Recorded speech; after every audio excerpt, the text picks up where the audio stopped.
جس وقت تم مدینے سے قریب کے ناکے پر تھے اور کافر دور کے ناکے پر، اور قافلہ تم سے نیچے اتر گیا تھا،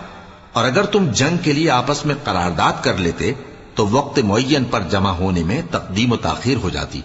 لیکن اللہ کو منظور تھا کہ جو کام ہو کر رہنے والا تھا اسے کر ہی ڈالے، تاکہ جو مرے بصیرت پر یعنی یقین جان کر مرے، اور جو جیتا رہے وہ بھی بصیرت پر یعنی حق پہچان کر جیتا رہے۔ اور کچھ شک نہیں کہ اللہ سنتا ہے، جانتا ہے۔ اس وقت اللہ نے تمہیں خواب میں کافروں کو تھوڑی تعداد میں دکھایا تھا، اور اگر بہت کر کے دکھاتا تو تم لوگ جی چھوڑ دیتے، اور جو کام درپیش تھا اس میں جھگڑنے لگتے، لیکن اللہ نے تمہیں اس سے بچا لیا، بے شک وہ سینوں کی باتوں تک سے واقف ہے۔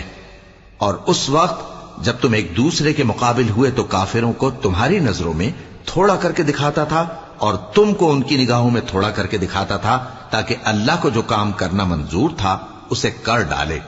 اور سب کاموں کا رجوع اللہ ہی کی طرف ہے۔